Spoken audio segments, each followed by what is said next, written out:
They're going to get themselves killed, Day said, watching the human ship charge toward the Vex vessels. Administrator Yun didn't answer. Her eyes were fixed on the main screen of Nebula 9's control room. The Earth ship Sungma moved unlike any vessel she had ever seen. It didn't follow the smooth, efficient paths that Confederation ships used. Instead, it jerked and twisted, accelerating and stopping in ways that should have killed its crew. Recording everything, Jin said from his station. The young tactical officer's fingers flew across his console. The Confederation won't believe this without proof. On the screen, the lead Vex ship fired a full spread of energy weapons at the approaching human vessel. Everyone in the control room held their breath. The Sungma actually rolled in space, and most of the shots missed. The few that hit made its shields glow bright blue for a moment. Their shields held. Someone shouted. "Impossible," Day whispered. "Those were heavy cannons." The human ship didn't slow down. It raced straight for the largest Vex vessel, still taking fire but somehow still intact.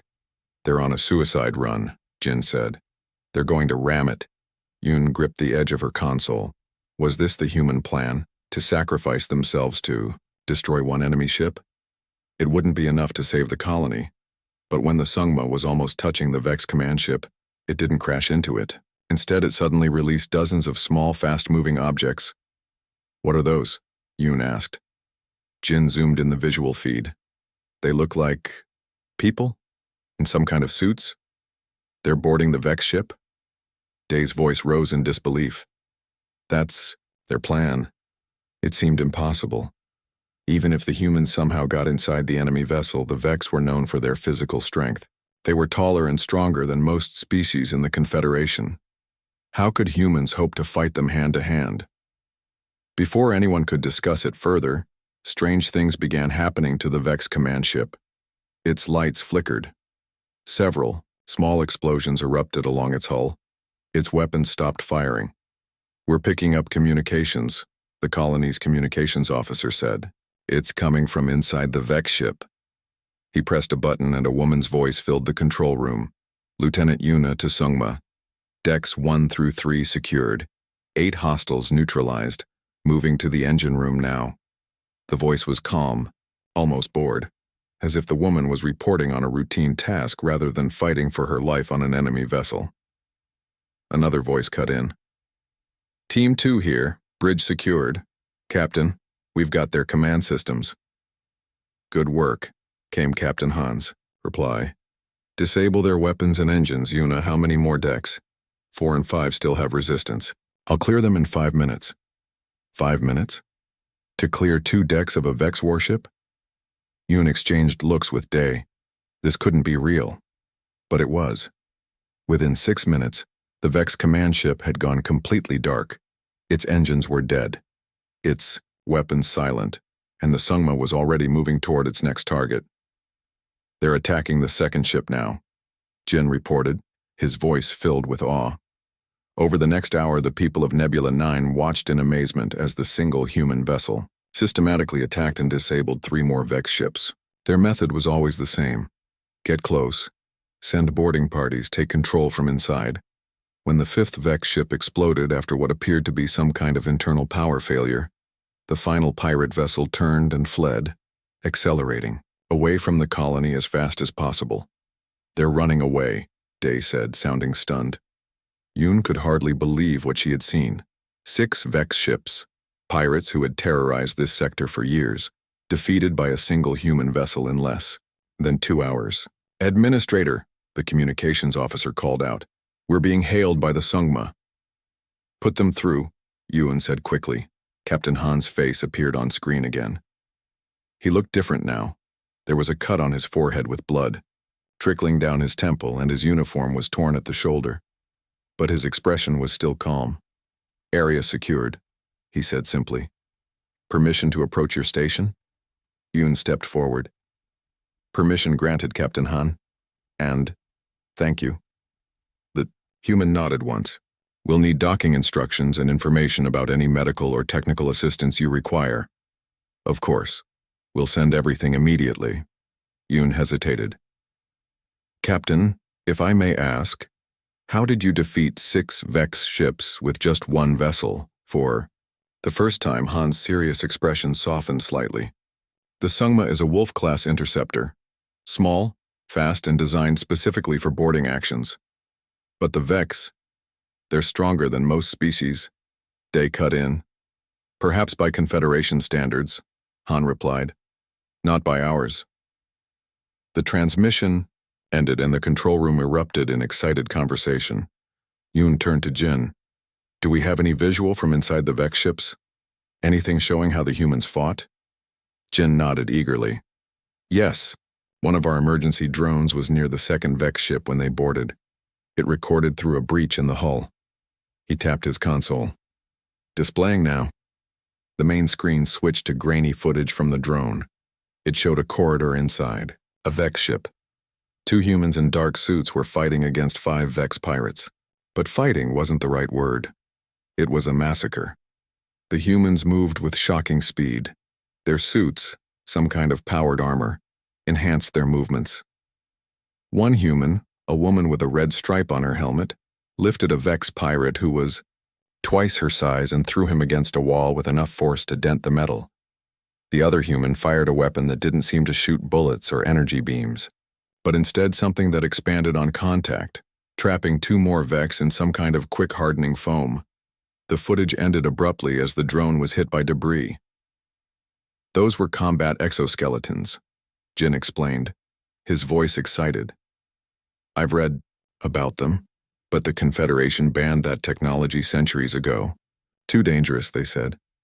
Now we know why, Dee murmured.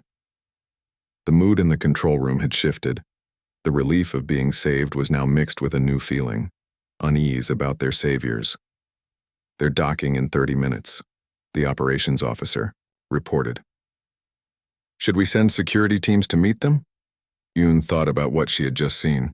Humans tossing Vex pirates around like toys, defeating in hours what the colony couldn't handle in 2 weeks. No, she decided.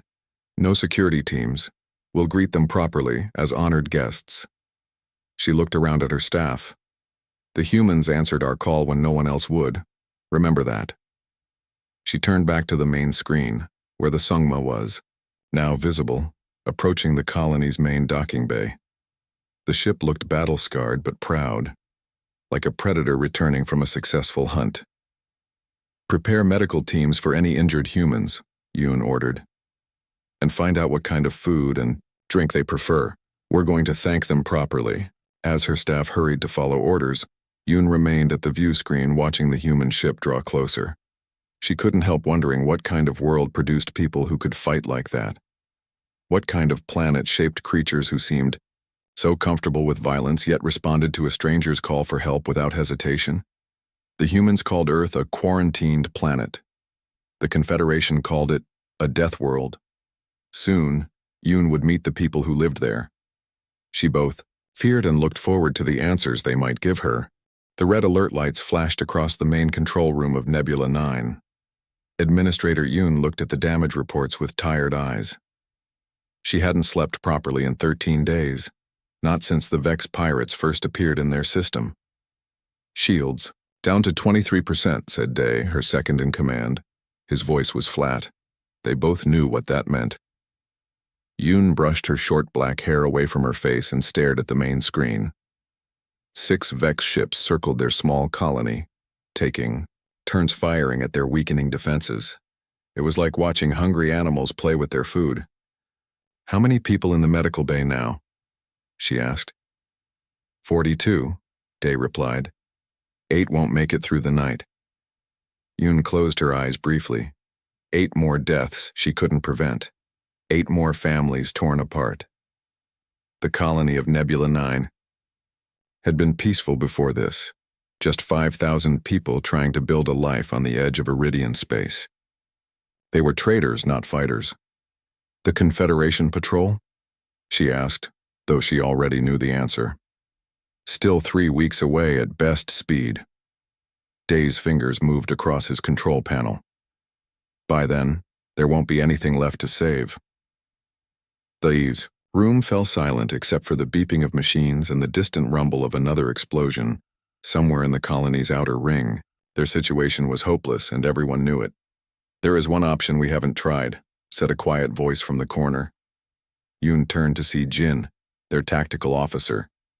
The young man looked as exhausted as the rest of them, with dark circles under his eyes and dirt on his uniform. "What option?" Yoon asked.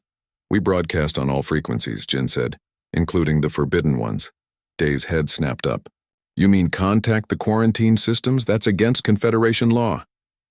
"We'll be dead before they can punish us," Jin pointed out. Yoon understood immediately what Jin was suggesting. There was one system in particular, one planet that the Galactic Confederation had cut off from regular contact centuries ago. Earth, the homeworld of humans. "The Deathworlders," she whispered. Everyone in the room shifted uncomfortably.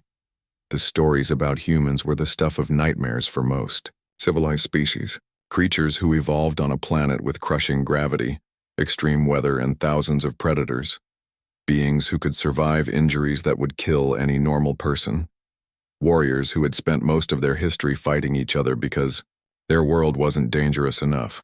The Confederation had quarantined Earth not long after first contact. They claimed it was to protect developing species, but everyone knew the truth. The Confederation was afraid of humans. "They might help," Jin said. "If even half the stories are true, they're exactly what we need right now. Or they might kill us themselves," Day argued. "They're unpredictable, violent." Yoon looked at the main screen again. Another Vex ship was moving into firing position. Their colony wouldn't survive another day like this. "Prepare the message," she told Jin. "Broadcast on all frequencies." "Administrator," Day protested. "The Confederation will not arrive in time." Yoon cut him off. "I'm responsible for 5,000 lives.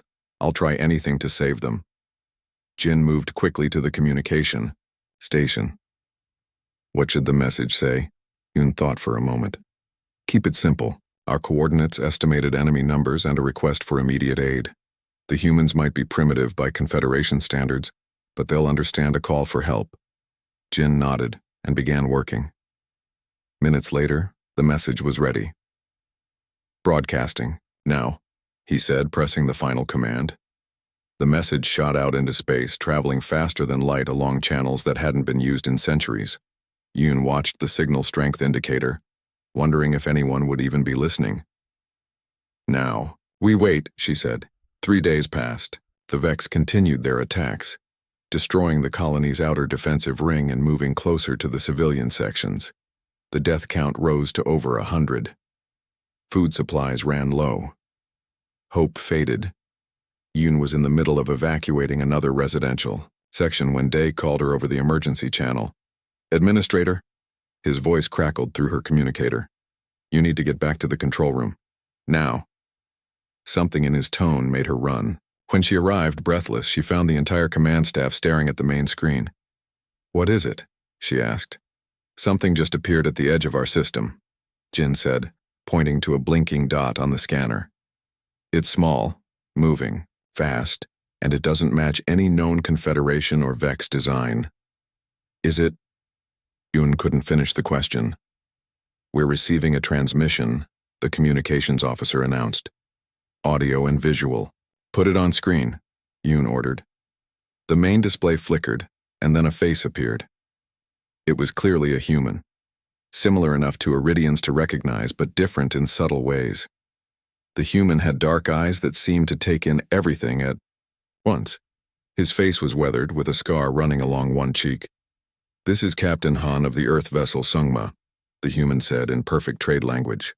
"We received your distress call." Yoon stepped forward. "This is Administrator Yoon of Nebula 9. We're under attack by Vex pirates. Our defenses are failing. We have 5,000 civilians." Captain Han's expression didn't change, but something in his eyes hardened. "We've detected 6 enemy vessels in your orbit. Is that accurate?" "Yes," Yoon confirmed. "They've been attacking us for over 2 weeks. Our shields won't last much longer." The human nodded once. "Understood. Hold your position. We'll handle this." Day stepped forward. "Captain, we appreciate your response, but you've only brought 1 ship?" For the first time, a slight smile crossed the human's face. It wasn't a reassuring expression. "One is enough," he said. Then the transmission ended. The command staff looked at each other in confusion and growing hope. "They came," Jin whispered. "They actually came. A single ship against 6 Vex vessels?" Day shook his head. "I don't care what the stories say about humans. No one is that powerful." Yoon moved to the main view screen, watching as the tiny dot, representing the human ship, began to accelerate toward them. "We're about to find out." Just then the proximity alarms blared. The lead Vex ship was moving into position for another attack run. "All civilians to the inner shelters," Yoon ordered. "Redirect remaining shield power to protect the residential sectors." As her staff rushed to follow orders, Yoon remained at the view screen, watching the human ship approach.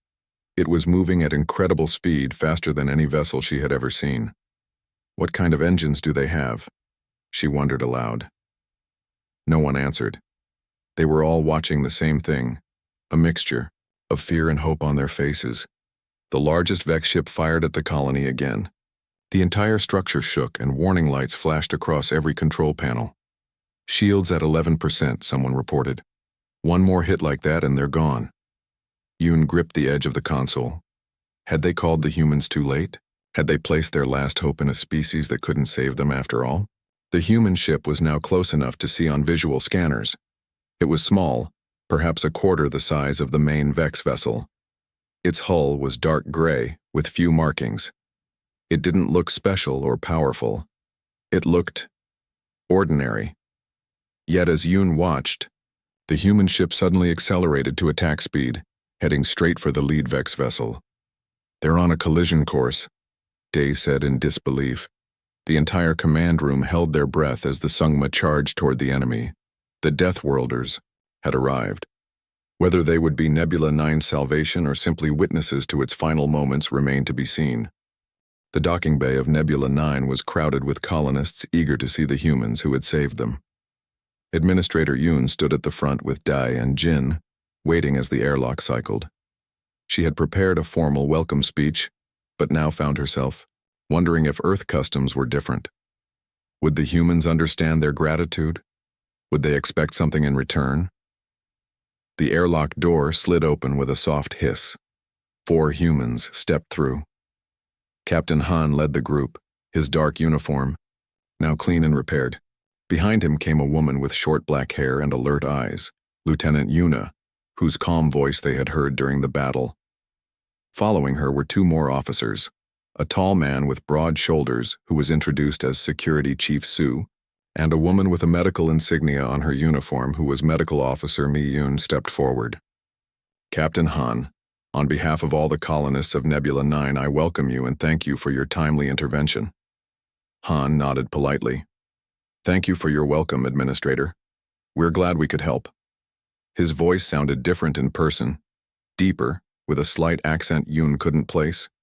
She noticed other differences too. The humans were shorter than she had expected, with denser muscle structure. Their movements were quick and precise, their eyes constantly scanning the room. "We've prepared a meeting room," Yoon continued, "and adjusted the environmental settings to standard Confederation norms for your comfort." To her surprise, Captain Han shook his head. "That won't be necessary. We're comfortable with your normal settings." This confused Yoon. The oxygen levels on Nebula 9 were kept higher than most species preferred, a legacy of the colony's Iridian founders. Many visitors found it uncomfortable or even toxic. "Are you sure?" she asked. "Our oxygen concentration is 17% higher than Confederation standard," Han finished for her. "It's fine.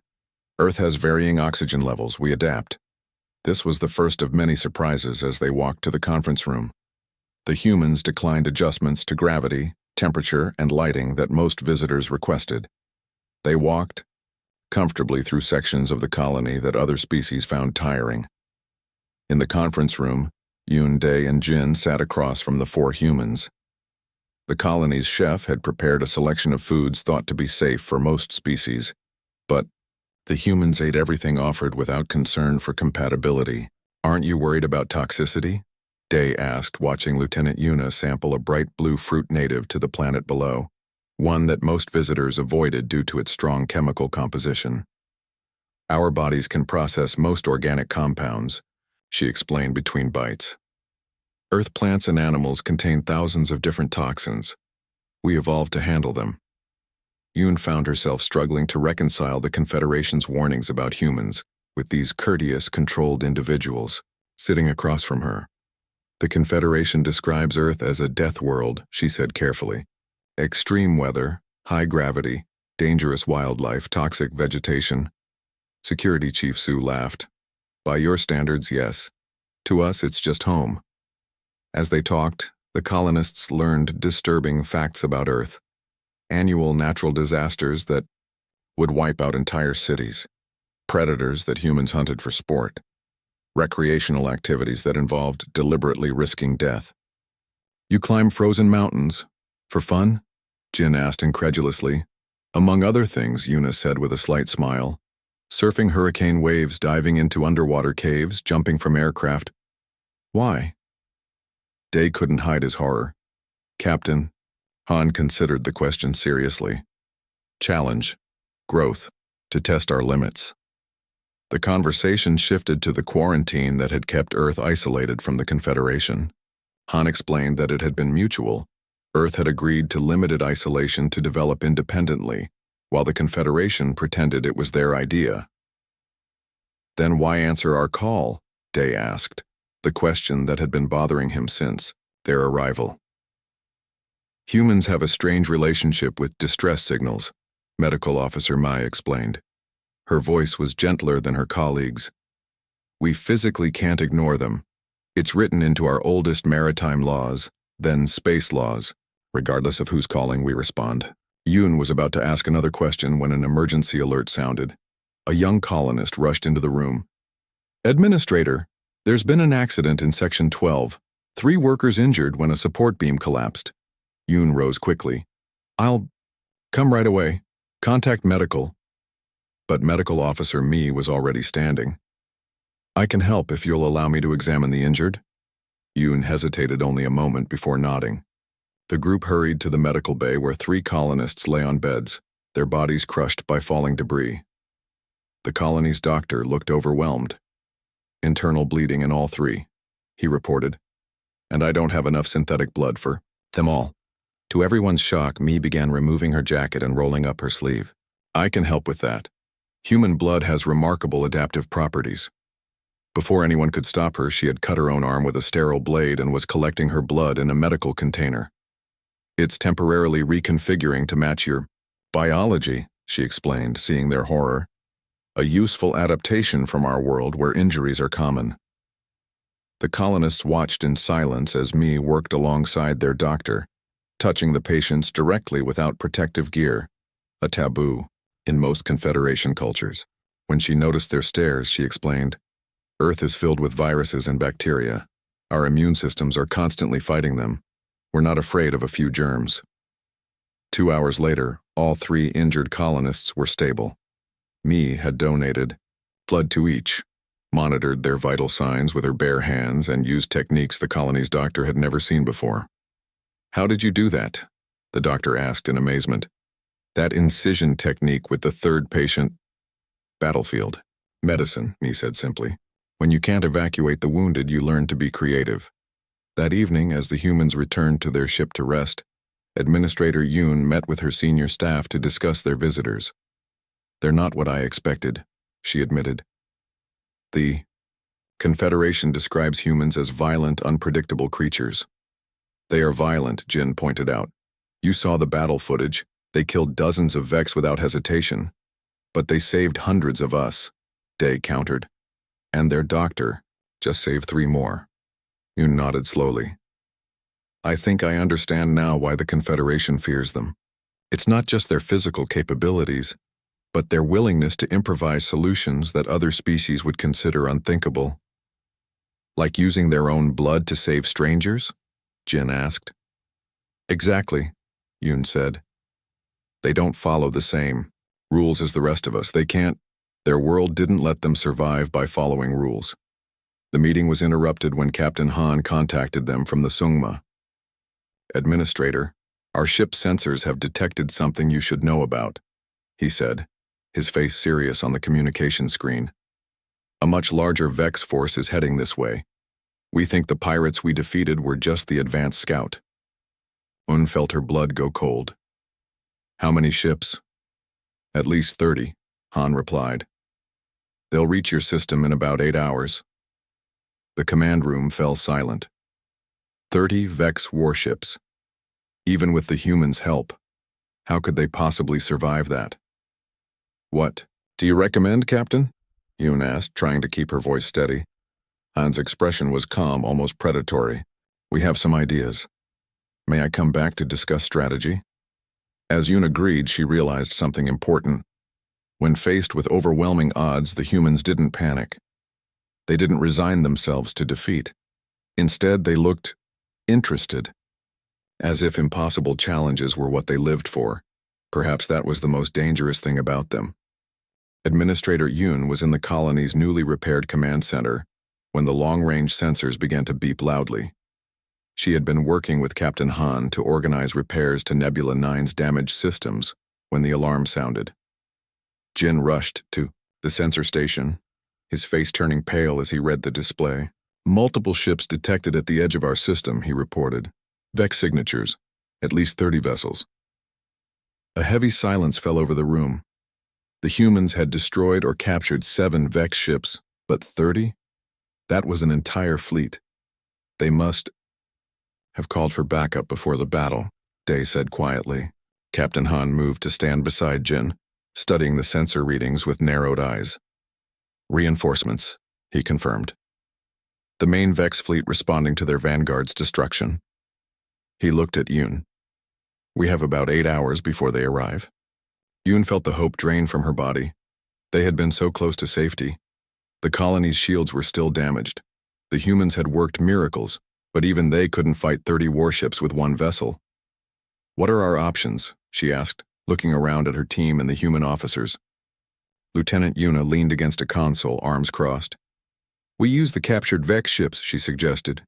"We have 7 of them now. We can fly them." "Against 30? Day shook his head.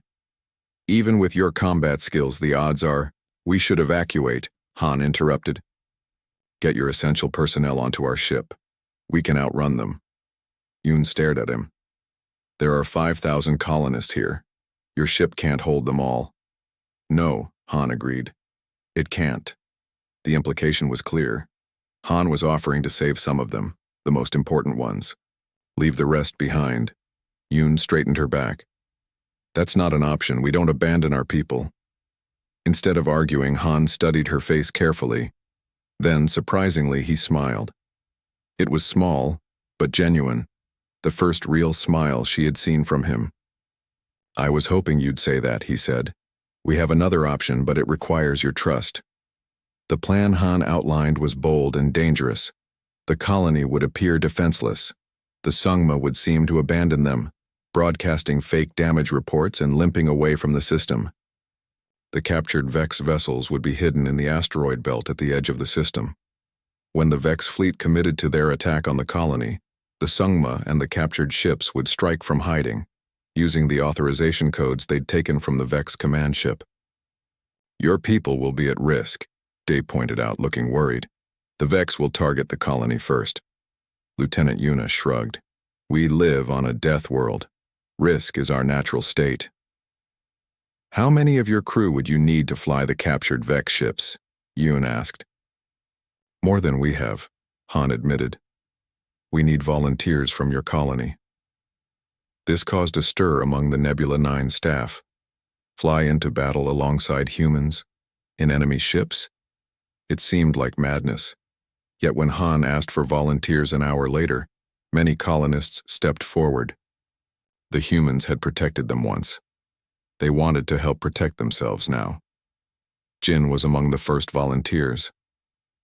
"I've studied Vex ship designs," he told Yoon when she questioned his decision. "I can help."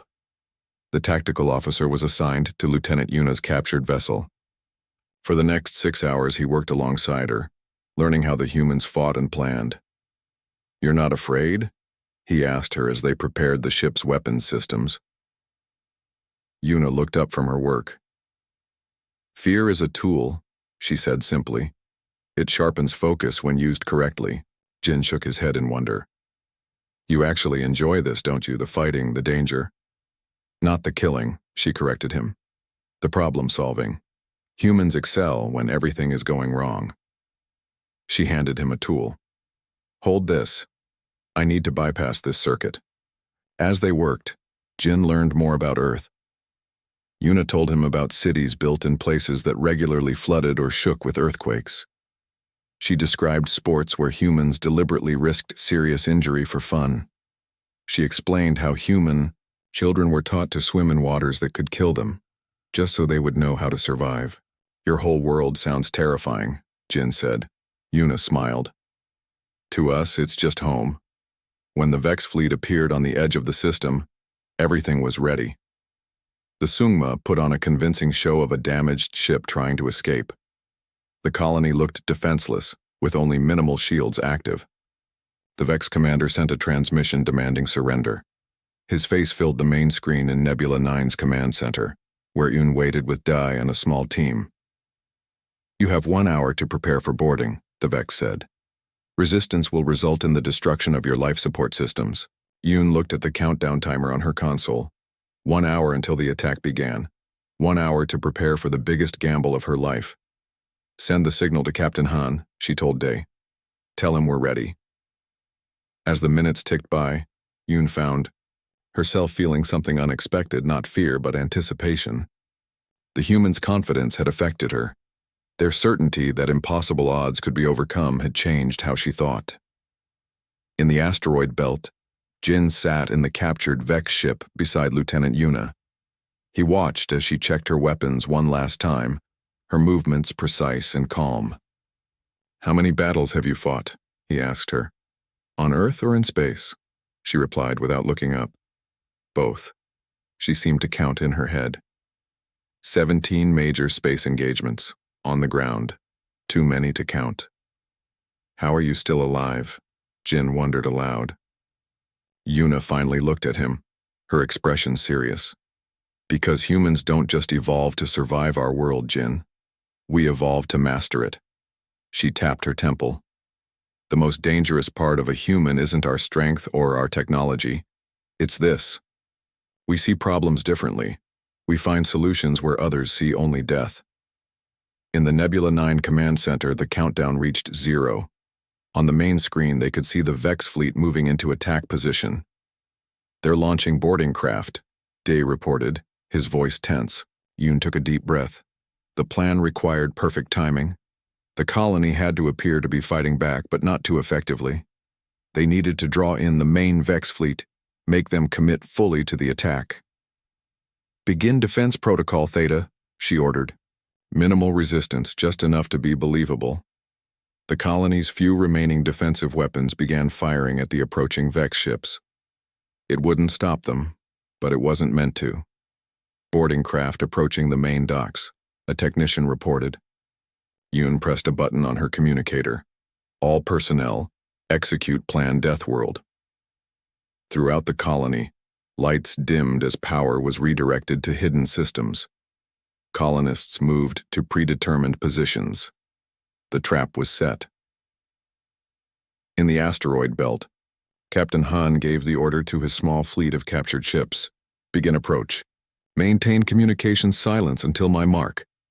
The Sungma and 7 captured Vex vessels slipped out from behind the asteroids, their engines running silent, weapons powered down to avoid detection. Jin felt his heart pounding as their ship accelerated toward the unsuspecting Vex fleet. Beside him, Lieutenant Yuna was smiling, a predator's smile that somehow made him feel safer. "Ready weapons," she said quietly. "Remember, we only get one chance at surprise." The battle for Nebula 9 was about to begin again. But this time, the Deathworlders weren't just responding to a call. This time they were hunting. The first Vex boarding parties entered Nebula 9 exactly as planned. They came through the main docking bay, weapons ready, expecting fear and surrender. Instead, they found empty corridors and dimmed lights. Something is wrong, the Vex commander said, looking around the quiet station. Where are the colonists? In the colony's hidden command center, Administrator Yoon watched the Vex through security cameras. Captain Han stood beside her, his face calm as always. They're moving deeper into the colony, Yoon reported. Just as you predicted. Han nodded once. Wait until they reach the main concourse, then activate the environmental controls. Throughout the station, colonists waited in sealed rooms, watching screens that showed the Vex advance. They wore the special breathing masks the humans had given them, designed to filter air and adjust to pressure changes. Jin and Lieutenant Yuna were not on the station. They were in space, approaching the Vex fleet in their captured ship. From their position, they could see the 30 Vex warships surrounding the colony. Their attention is fixed on the boarding parties, Yuna said, checking the sensors. They don't expect an attack from behind. Jin looked at his control panel nervously. The Sungma is in position. Captain Han says we attack on his signal, in D. The main concourse of Nebula 9, 50 Vex pirates gathered. They were confident, already talking about how they would divide the colony's resources. Their leader was contacting their fleet, reporting that resistance was minimal. That's when Captain Han gave the signal. Suddenly, the air in the concourse changed. It became thinner, harder to breathe. The gravity increased by 30%. The lights shifted to a frequency that made Vex vision blur but left humans unaffected. The Vex staggered, confused and disoriented. That's when the attack began. Han and a small team of humans emerged from hidden doors, wearing their combat exoskeletons. They moved fast despite the increased gravity. Their bodies adapted to Earth's higher gravitational pull. The air that made the Vex gasp for breath was still richer in oxygen than many places on Earth. The colonists attacked too, following the tactics the humans had taught them. They didn't fight with the orderly precision valued by the Confederation. Instead, they used improvisation and environmental awareness just as humans did. Outside in space, Security Chief Su piloted the Sungma in a maneuver that Confederation navigators would consider impossible. She used the system's asteroid belt to mask her approach, keeping the ship's energy signature hidden until the last moment. Now, she transmitted to the captured Vex ships. 8 vessels, the Sungma and 7 captured Vex ships, attacked the pirate fleet simultaneously. They targeted different ships, creating maximum confusion. Su used the command codes they had stolen to broadcast conflicting orders on the Vex communication channels. All ships, defensive formation Alpha, she sent to half the fleet. All ships advance to attack position, she sent to the other half. 2 Vex ships collided, their captains following contradictory orders. On her captured vessel, Lieutenant Yuna showed Jin a different way to fight in space. Don't target their weapons, she explained as they approached. A Vex cruiser. Target life support, target communications, target engines. Make the ship useless without destroying it. But that's not, Jin began. Not how the Confederation fights, Yuna finished for him. Exactly. That's why we'll win. Their stolen ship fired precisely, disabling the Vex cruiser's life support systems. Within minutes, the enemy vessel surrendered rather than let its crew suffocate. Inside the colony, Captain Han's team pushed toward the command center where the Vex leaders had established themselves. They were pinned down by superior numbers in a narrow corridor. We need another route, Day said, crouching beside Han as energy blasts hit the wall above them. Han looked at the station schematics on his wrist device. Then he did something that shocked the colonists. He aimed his weapon at the outer wall of the corridor. Captain, no. Day grabbed his arm. That leads to the raw atmosphere. It's toxic. To you, maybe, Han said. He tapped his exoskeleton. Our suits can handle it for 10 minutes. Can the Vex? Before anyone could argue further, Han fired. The wall breached with a loud hiss as the station's atmosphere began to mix with the poisonous gases outside. Emergency barriers slammed down throughout the station, isolating the breach. The Vex in the corridor began to choke as their lungs filled with toxic gas. Their skin blistered on contact with certain chemicals in the planet's atmosphere. The humans moved forward in their sealed suits, stepping over the disabled enemies. Controlled environmental catastrophe, Han explained to a shocked Day afterward. Standard Earth military tactic. In space, the battle was equally one-sided. The Vex fleet had superior numbers, but was thrown into chaos by the unexpected attack and the false orders on their communication channels. Ship after ship surrendered or was disabled. The human tactics were unlike anything the Vex had faced before. They were unpredictable, creative, and utterly ruthless. By the time the Vex commander realized what was happening, it was too late. 2 hours after the battle began, it was over. The surviving Vex, about half their original number, surrendered unconditionally. Their boarding parties were captured or killed. Their fleet was in ruins. Administrator Yoon stood in the colony's repaired command center, looking at the display showing the disabled Vex ships. "I've never seen the Vex surrender before," she said. "They usually fight to the death." "They're not surrendering to you," Day said, watching the humans coordinate the prisoner transfer. "They're surrendering to them." Captain Han nodded as he joined them. "Word travels fast in space. By tomorrow, every Vex fleet will know what happened here." As the colonists began the long process of rebuilding, Captain Han received a transmission from Earth Command. He listened to it privately, then sought out Administrator Yoon. "Earth Command has informed me that our quarantine status is being reassessed," he told her. "The Confederation has formally requested human assistance with piracy suppression throughout this sector." Yoon raised her eyebrows in surprise. "That's unexpected.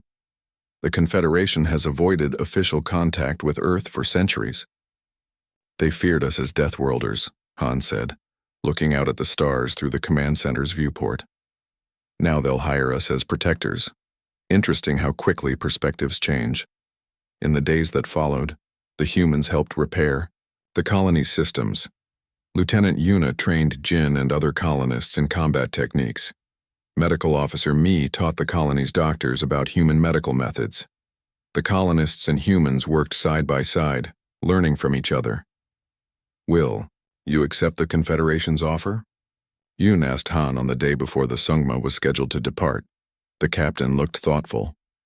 "Humans have an old saying, the most dangerous place in the universe is between a predator and those under its protection. The Vex learned that today.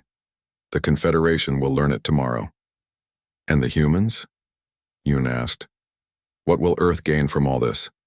Han smiled slightly. "We gain what we've always wanted. The stars, room to explore, new challenges to overcome." He looked at her. "That's what Deathworlders really want, Administrator. Not to conquer, but to test ourselves against the universe." As Yoon watched the Sungma depart the next day, she thought about how she had once feared these people. She had called for help in desperation, expecting nothing. Instead, she had found not just protectors, but perhaps friends. The Deathworlders had come not to conquer, but to save. And in doing so, they had changed everything. End.